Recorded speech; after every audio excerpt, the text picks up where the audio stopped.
A war is raging on the streets of America. It's a war of hate waged by a small group of fanatical warriors.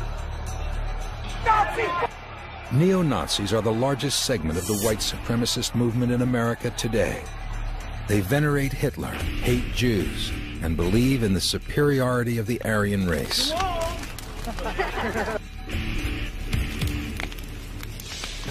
American Nazis have but one goal: to secure the future of the white race. Once white people have finally just had enough, they're going to take up ball bats, tire irons, and guns and just start cleaning house. Next, we'll expose how neo-Nazi groups are updating Hitler's tactics to spread their message of hate over the internet and exploit American fears about the economy and immigration, all in a desperate effort to unite white America under the swastika.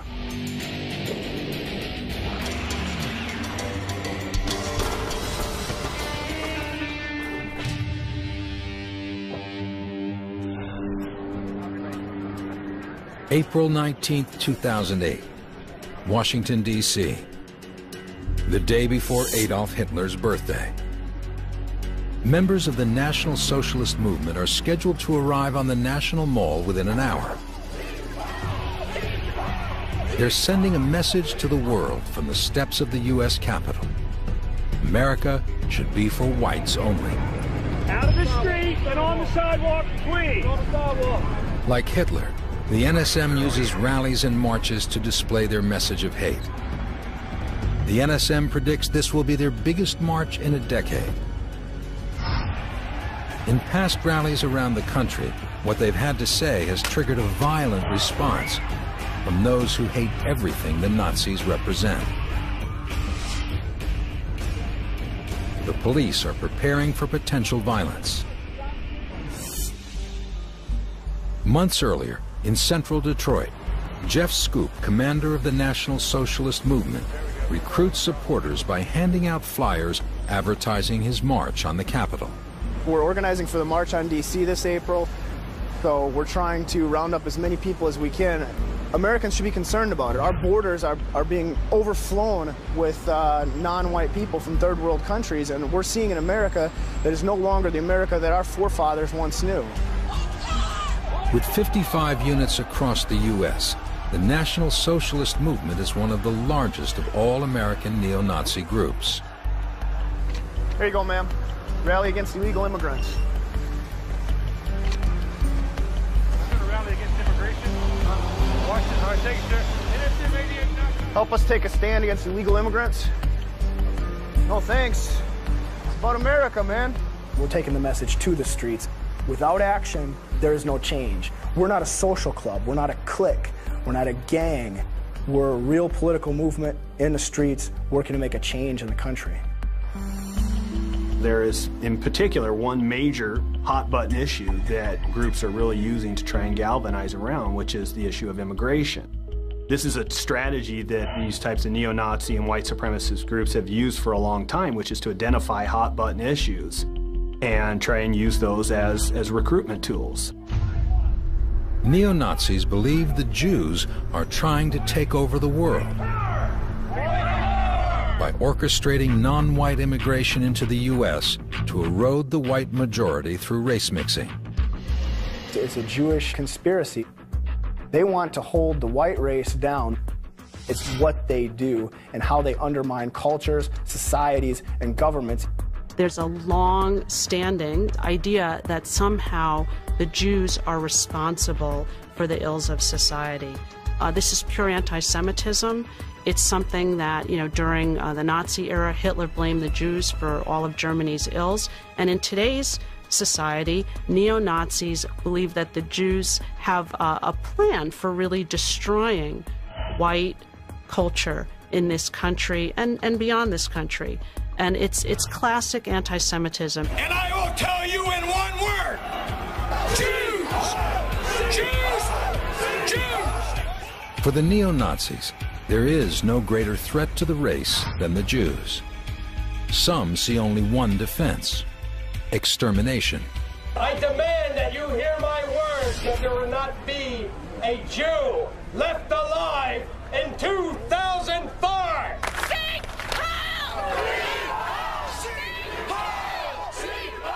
Although the NSM's ranks are small, for American Nazis, this is no empty threat.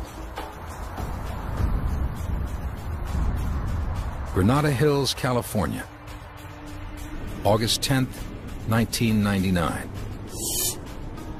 The North Valley Jewish Community Center. It's a typical summer Tuesday.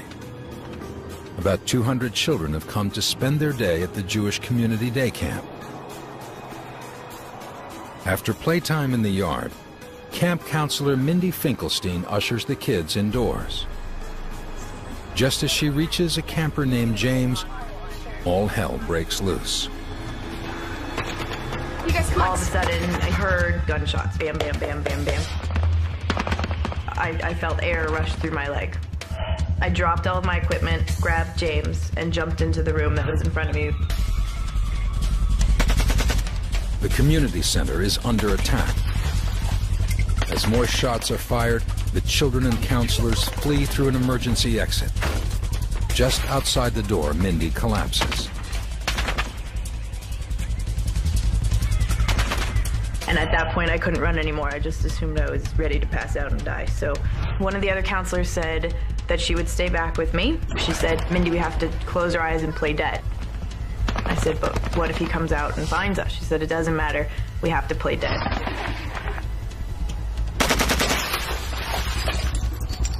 A worker at the center calls the police. How many people are there? I don't know. The whole school, 75, 80 people. I need you to calm down. There's about What's 100. going on? You're my only link, Okay, there's 200 people in camp, and there's 60 or 70 in nursery school and staff. Okay, listen to me now, all right? Do you have any idea if there was anybody I next don't know. I'm underneath the desk. Within minutes, the first units of the Los Angeles Police Department arrive. Initially, emergency services, the paramedics responded, and they held their ground because no one knew if the shooter was there. It was all unclear. We just knew that we had injured people. Several of them were young children. One was, first report, was very seriously injured. After the gunman flees, authorities determine the attack came from an automatic weapon. As word of the shooting spreads, frantic parents swarm the building, searching for their children, searching for answers. We then had the ongoing major concern as to who did this, what was the reasons for it, why would somebody attack a Jewish youth center. While officers begin a desperate manhunt, police find 5 victims. Mindy Finkelstein, another adult, and 3 children have been wounded. And I received an emergency phone call to report back to my office, and I picked up the telephone, and I was told by a nurse from Holy Cross Hospital that Mindy has been shot, but she's going to live. And the first thing that popped into my mind before I collapsed was that she was shot because she was Jewish. But the killer's rampage is far from over. Joseph Aledo, a Filipino-American postal carrier, is delivering mail on a quiet street 8 miles from the Jewish Community Center. So he then approached my brother, asked him if he can mail something for him. And my brother reached out to get whatever it was, and Buford took out a gun and shot him twice. And my brother turned and ran about 10 feet past the mailbox where he was again, shot 7 times behind the back and once behind the head. And that's where he passed away. It's just inside of that gate area there.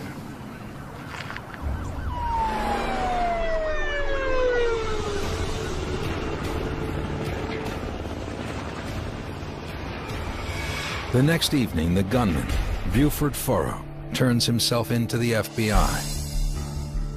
A former member of the neo-Nazi organization Aryan Nations, Furrow claims he fired on the community center because he blamed the Jews for the decline of the white race.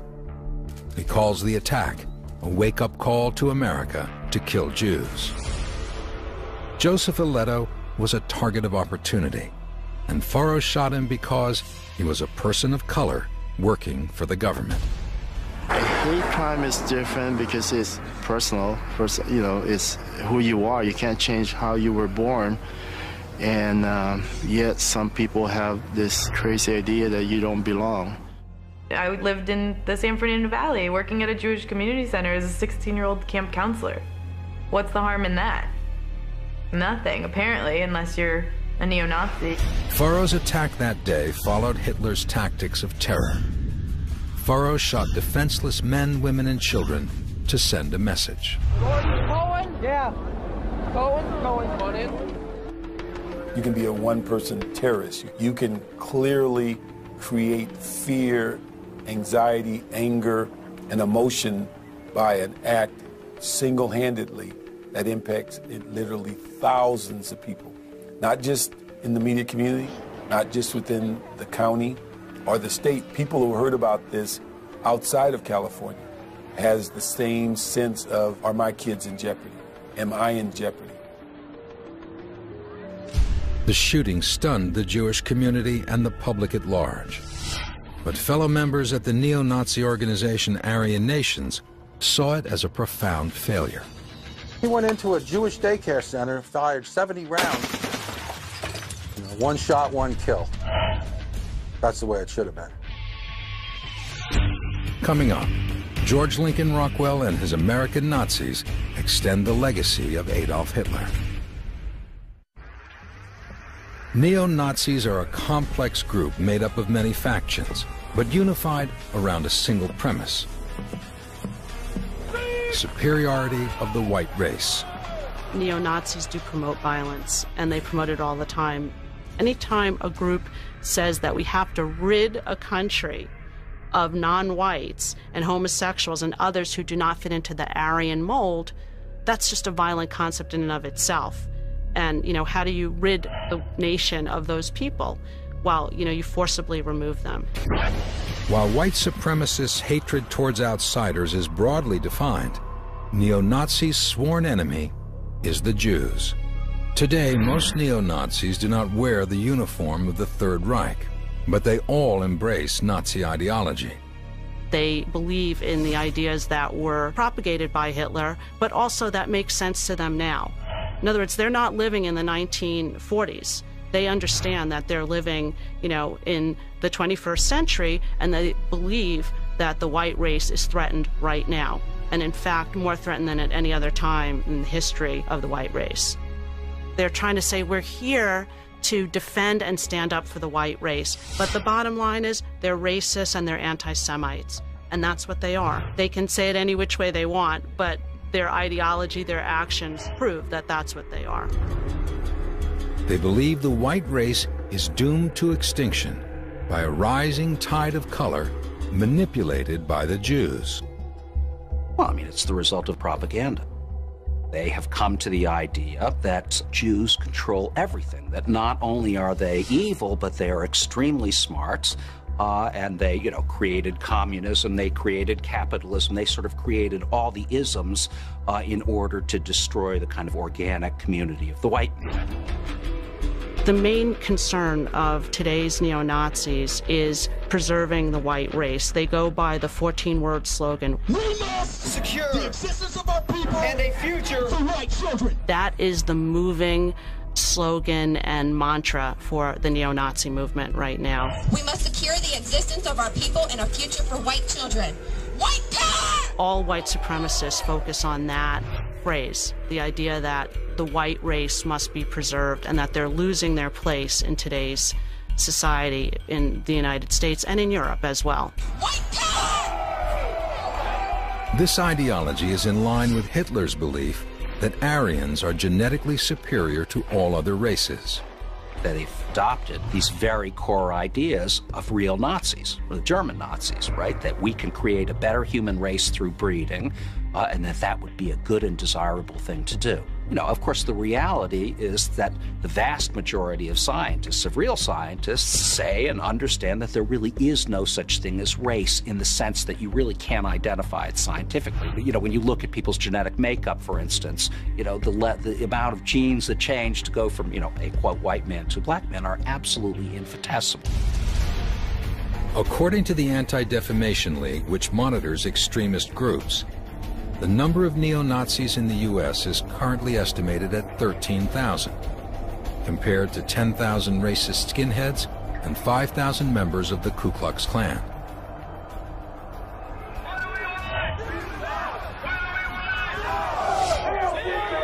American Nazis have been spreading hate in the U.S. for nearly a century. They have their roots in Nazi Germany and the rise of National Socialism. Germany's defeat in World War I devastated the country both economically and militarily. Widespread unemployment, economic depression, and a crumbling infrastructure demoralized the German people. In 1933, Adolf Hitler seized control of the government and reignited German nationalism by introducing the ideology of National Socialism. National Socialism preached an extreme doctrine of national pride, resulting in a belief in racial superiority, anti-Semitism, and allegiance to a leader, or Führer. One of the first orders of business for the new party was to purge the culture of Jewish ideas, because Hitler believed they were responsible for Germany's defeat in World War I and the spread of democracy and communism. The Nazis embarked on an aggressive propaganda campaign, burning books by Einstein, Freud, Hemingway, and others. Book burnings were an omen of things to come. Once Hitler turned public opinion, he was free to implement his final solution for creating a racially pure nation. During the Holocaust, the Nazis murdered over 11 million Jews, homosexuals, gypsies, and those with physical and mental disabilities. Today, neo-Nazis in the U.S. hold similar beliefs and use propaganda tactics similar to the German Nazi Party, but they've adapted them for an American audience. The National Socialist movement is the legacy of America's most notorious Nazi, George Lincoln Rockwell. Rockwell started becoming active in the 50s in this country, and he created the American Nazi Party in 1959. It was the first group that had a really sizable following and that attracted media attention. And a lot of today's neo-Nazi groups can be traced back to Rockwell's group. Rockwell found justification in the Bible for killing all Jews and sending blacks back to Africa. And Rockwell did a terribly important few things. First of all, he made hate holy, in the sense that he said he understood, he was absolutely an atheist his own self, but he understood this was a very religious country. So Rockwell adopted an extremely heretical reading of the Bible called Christian Identity, which says that, among other things, it says that Jews are literally biologically descended from Satan. Commander Rockwell, do you model yourself on Hitler? If I were religious, I would say Hitler was the second coming of Christ. I think Hitler was a gift from Providence. I think he was so far above anything that I'll be able to accomplish that it's just almost sacrilegious for me to speak of myself in the same terms with Hitler. On August 25, 1967, Rockwell was gunned down by a disgruntled follower while leaving the Econowash laundromat in Arlington, Virginia. But his National Socialism still exists in the United States, and the NSM still believes in the core values of the American Nazi Party. A lot of today's neo-Nazi groups can be traced directly back to Rockwell. He's considered a hero in the neo-Nazi movement. At National Socialist Movement meetings, they venerate him. They have a big poster of Rockwell and a big poster of Hitler side by side. They consider him a hero of the movement. He's an American Nazi. Men from Rockwell's American Nazi Party went on to form their own white supremacist groups, like the National Alliance and Aryan Nations. In 1974, Richard Butler founded Aryan Nations on neo-Nazi ideology. and the principles of Christian identity, a belief that set them apart from other groups. Aryan Nations members do not wear the uniform of Nazi Germany, but they do embrace Nazi symbols. For nearly 3 decades, the group has been one of the most active neo-Nazi racist organizations. Aryan Nation's current leader, August Kreis, believes Buford Furrow's 1999 attack on the Granada Hills Jewish Community Center was a profound failure. He went into a Jewish daycare center, fired 70 rounds. You know, 1 shot, 1 kill. That's the way it should have been. Kill them all like God sought them out. Furrow's attack was rooted in the misplaced fear that the Jews are breeding whites out of existence, and that the only way he could protect the white race was to exterminate his enemies. Violence is a necessary evil. A white society, again, is not going to be accomplished without violence. It's not. No amount of voting is going to change anything. Aryan Nations lost its headquarters in Hayden Lake, Idaho in September 2000, when a court ruled against them in a lawsuit brought by a mother and son who were assaulted while driving by the compound. But losing its headquarters did not destroy Aryan Nations. It merely scattered its members. There's no way to destroy it now. Going after one person's not going to help. Every time they do that and they do away with a major organization or try to do away with it, it breaks up into a lot of smaller organizations. So much harder to watch. You know, so they actually create more of a problem for themselves. Today, August Kreis oversees a virtual organization of Aryan Nations members. The organization's lower profile has not diminished its threat. When people aren't as kind of aware or as cognizant as they should be of these groups, then it allows them to kind of work under the radar screen. And certainly that's a threat. Coming up, America's largest neo-Nazi organization, the NSM, ignites a propaganda campaign to lay the groundwork for their march on Washington. The National Socialist Movement, or NSM, is a direct descendant of George Lincoln Rockwell's American Nazi Party. They are one of the most visible Nazi organizations in America. Although they don't make their membership numbers public, the NSM boasts several thousand followers. The NSM was founded in St. Paul, Minnesota, and almost half of their members come from the Midwest. Commander Jeff Scoop meets with his leaders in Ohio to discuss the upcoming march on Washington. Our first speaker is going to be Commander Jeff Scoop. I'll talk to you a little bit about real patriotism. We as Americans, as American freedom fighters, are real patriots. Our race and our heritage is under attack here in America, and we are the vanguard. We're going to march right to their doorsteps and say, we don't want your filthy immigrants. We don't want them. They don't belong here. This is not their nation. This is America. This is my country. This is your country. The swastika flies in Washington, D.C. They'll know. Scoop's call for a defense of the U.S. homeland is at the core of his American brand of National Socialism. First and foremost, we're Americans, then we're National Socialists. And you can see we've incorporated American symbols in with our National Socialist symbols. We're pro-American, and we use American National Socialist symbols. We use the uniforms to honor the past, to honor Commander Rockwell, and we march forward with American colors also. America enjoys laws that protect free speech, but not all countries' laws are as liberal. In Germany, for example, it is illegal to display a swastika. Scoop and his Nazis exploit America's freedoms, providing hate material to the rest of the world. This activity has made Scoop a target. Well, I recently got a letter from the British government saying that I'm dangerous to public safety there because of what I say and the message that I put across. I also can't go to Canada, be arrested if I went to Germany, because we send CDs and music over there and video games and things like that. In the United States, the FBI planted at least one informant inside the NSM to monitor its activities, fearing the group will commit acts of domestic terrorism. Vote for white power! My commitment to what I believe in is very strong, and I'm not going to get pushed out of the struggle. People that quit or abandon the cause, I call them cowards and yellow bellies, and I think that they need to stand up for themselves and reclaim this country. This is not their nation.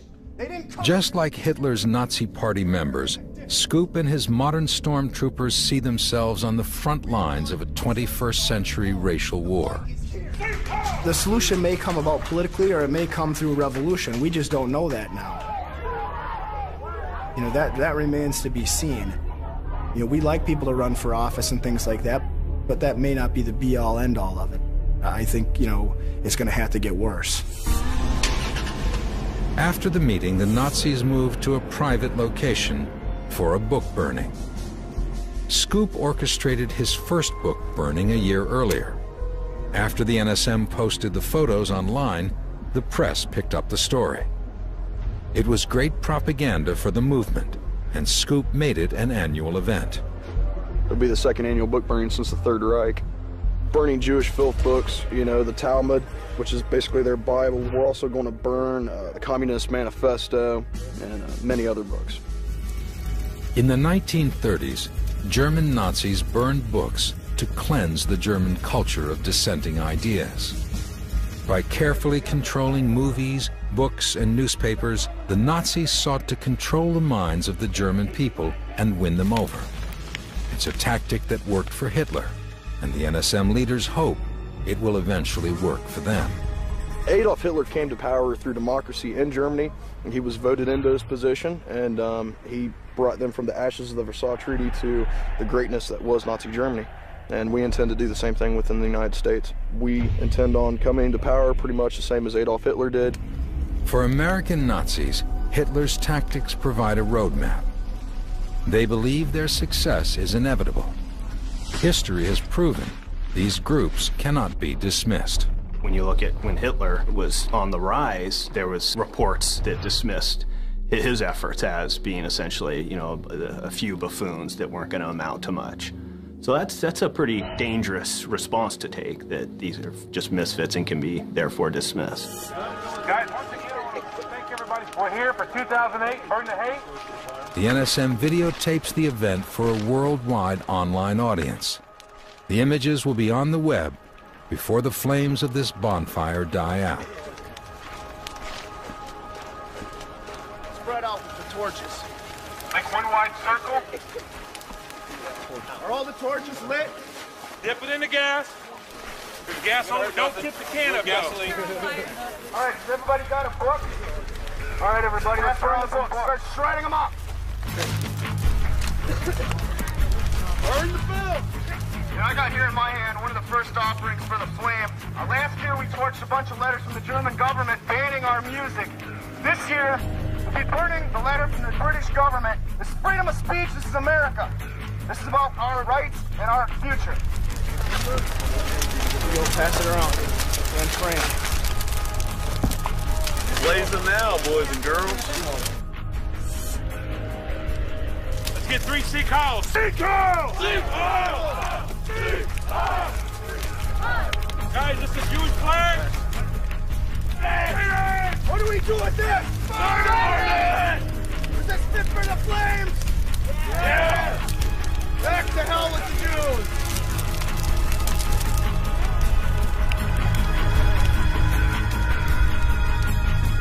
White power! White power! White power! Sing hard! There you go. All right. You know you like it.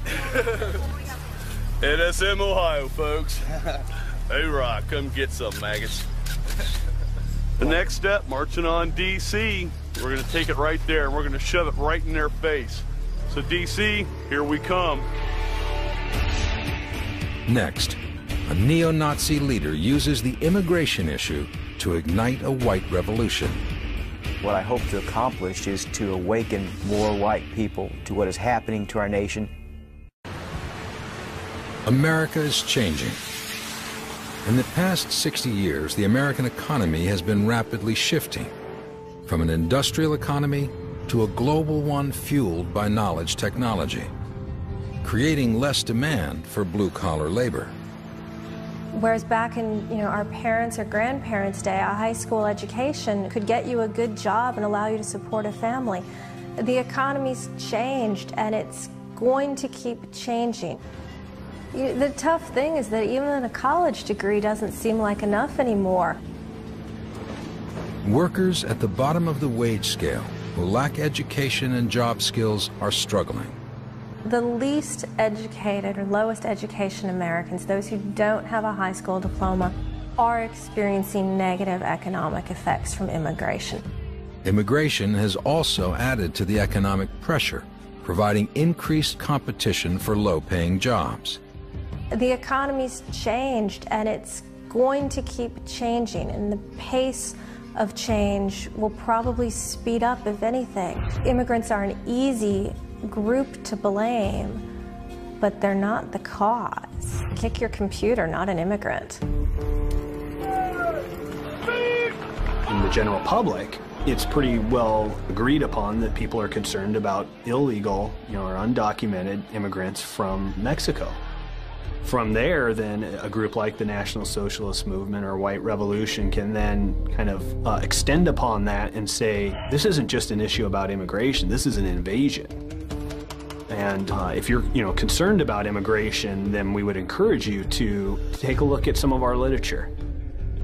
White Revolution, a small and relatively new neo-Nazi group, is using the mainstream issue of immigration to gain momentum and membership. Billy Roper, a former high school teacher, is White Revolution's leader. The group's goal is to promote cooperation among white supremacist groups. Immigration is the issue Roper uses to unify the movement and capture a mainstream audience. White Americans, because they've been brainwashed for generations, are not ready to understand what National Socialism really is, but they do understand that their neighborhoods, their communities are being flooded by illegal immigrants. And that's an issue that we can talk to them about on their level. And for some of them, they'll be ready to understand the more deeper struggle that's going on and has been going on. Roper focuses his hate on the changes in his hometown of Russellville, Arkansas. Arkansas has seen a rapid increase in its Latino population during the last 2 decades.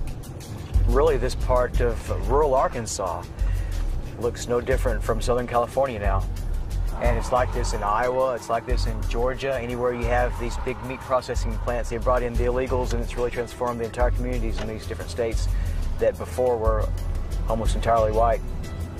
It's been a rapid transformation. I mean, the only thing more rapid was maybe the Visigoths transforming Rome.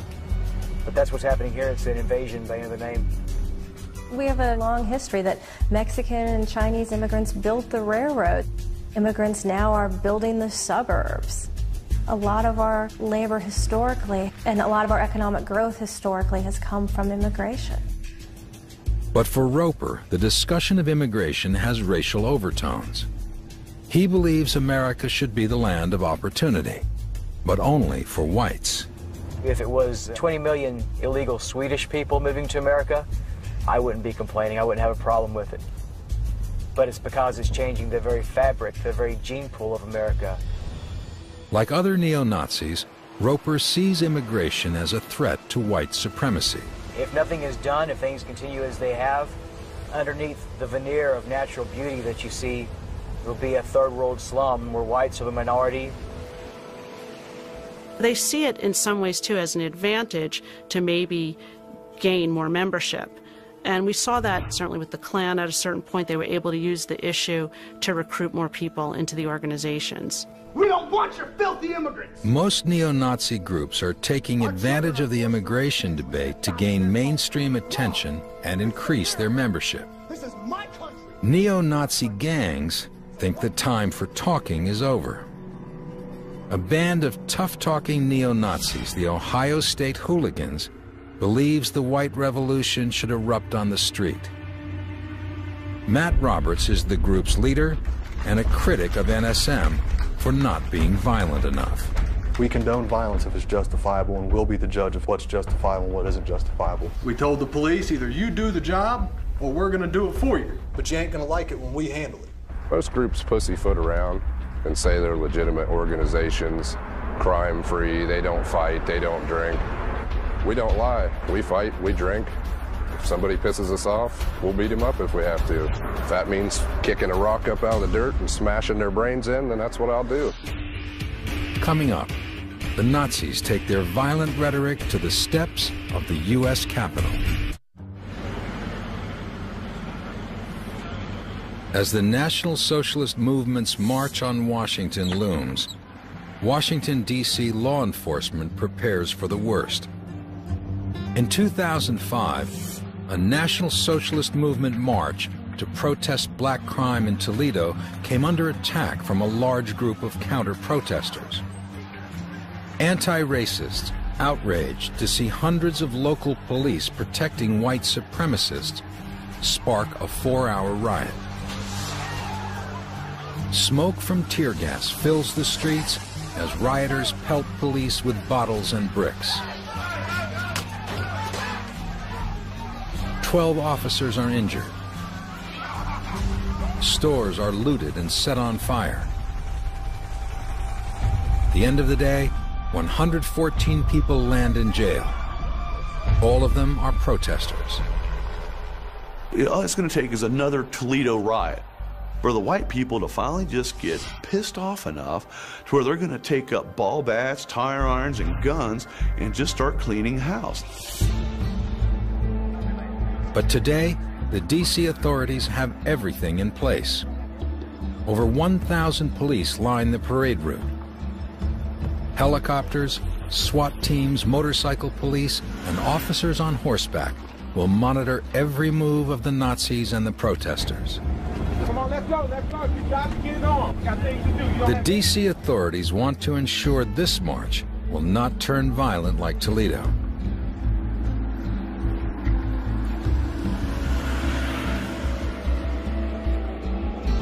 On the morning of April 19, 2008, Jeff Scoop and his neo-Nazi organization, the National Socialist Movement, gathers in Baltimore. The group will drive to Washington, D.C., where they'll undergo a security check before being bused to the demonstration site. April is a month that looms large on extremist calendars. April 20th is Adolf Hitler's birthday. The NSM uses the internet to promote the march, even spending money on a professional video. I think the March in Washington's interesting because it shows once again how even neo-Nazi groups whose principal enemy is the Jew have completely focused in on illegal immigration. What that says to me is that the NSM has realized this is an issue that will play, that will actually bring us members. But the faithful aren't the only ones who hear the message. Across the country, news of the upcoming march on D.C. travels through the anti-racist community. Historically, anti-racists vow to stop racism by any means necessary. Some have come armed and prepared to confront the enemy. On the National Mall, the police braced themselves for the arrival of Scoop and his Nazis, as well as the volatile protesters.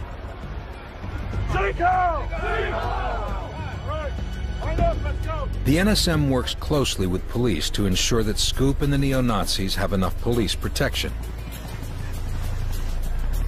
The police check the Nazis for weapons. While the police screen the Nazis, a group of anti-racist protesters arrive at the Washington Monument. We're here today because the group that's coming out, the National Socialist Movement, what they like to do is they come out in these brown shirts and swastika armbands, and it's a tool of intimidation and terror. That's the only reason anyone does it. And if it's right or legal or moral for them to be out here and intimidating people, then it's right and fair and legal and moral for us to be out here intimidating them back. Pretty big group.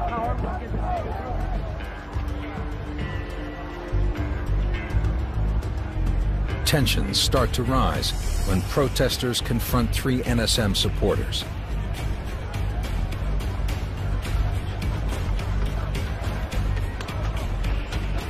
The neo-Nazi supporters calmly walk through the crowd. The anti-racists are outraged by their bravado. Police rush in to protect the Nazi supporters, a response that agitates protesters. But freedom of speech in America is a protected right. An anti-racist fires off pepper spray, triggering a melee.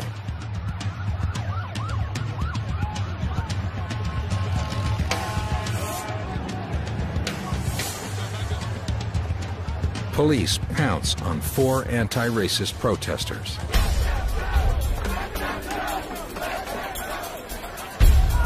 You placed under arrest for carrying a prohibited weapon and deploying it in the crowd with a metal pipe and pepper spray. All right? That's what this country is founded on, doing what you believe is right and actually standing up for stuff. Whereas it comes down to this, and we're just going to let some Nazis walk in here all over our capital. Is that what this country's about? So yeah, I mean, what you guys are doing is dangerous. It is dangerous, but it's side of the head. And I've been busting in the side of the head, and it's well worth it to me to stand up for what I believe and back down to some ignorant people who refuse to, acknowledge change in the world and positive change at that. So it's a worthy risk as far as I'm concerned, and as far as everybody else here is concerned.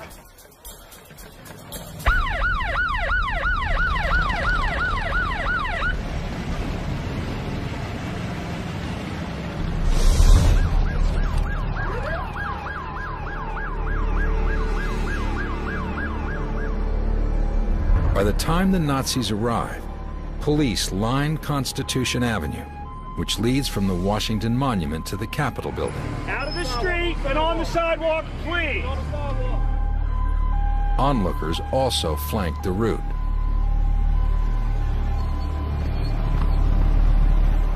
About 30 Nazis travel to D.C. for the march. Everybody out! 2x2 this way. Jeff Scoop redesigned the NSM uniform for the event. Follow me, let's go. The NSM has traded in the traditional brown shirts of Hitler's Nazis for black tactical dress. The message? The NSM is no 1930s relic. Let's go. They're 21st century warriors. The march begins. We are the National Socialist Movement from Detroit. We want jobs for American people. We want America for Americans. And we're here to send a message to illegal immigrants. You will go home. This is our country.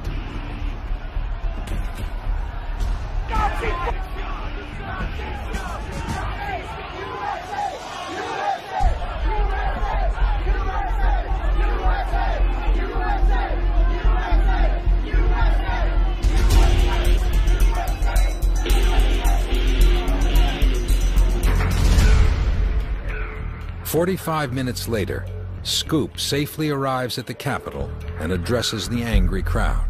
We stand here today to demand that our politicians do their duty and their job to defend this country and to send the criminals and illegal invaders back home where they belong.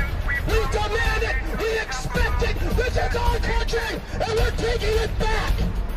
Right power! We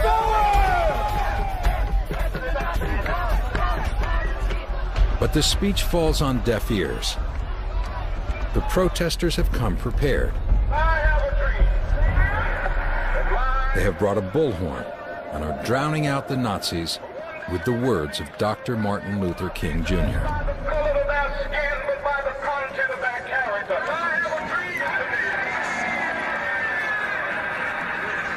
The anti-racists have silenced the NSM, at least for now. But Jeff Scoop and his organization remain undeterred. At the end of the day, Nazis and anti-racists peacefully go home. But the neo-Nazis are encouraged by the event. Publicity about the march purportedly won them a flood of new members. Jeff Schoep has announced the establishment of several new NSM units. The NSM spectacle pales in comparison to Hitler's Nuremberg rallies. But using 21st century tools like the internet, Schoep's message reaches a larger worldwide audience. Well, this is a question that's always asked about how dangerous is the rhetoric of these groups, and the rhetoric does lead to action. We've seen neo-Nazi skinheads, white supremacist prison gangs, acting out on the ideology, being involved in assaults and murders, and this is something that, as a society, we need to fight against that. Although they have failed to convert the American public, neo-Nazis continue to exploit the nation's fears about the changing face of America. And they believe their goal of an America united under the swastika is within reach.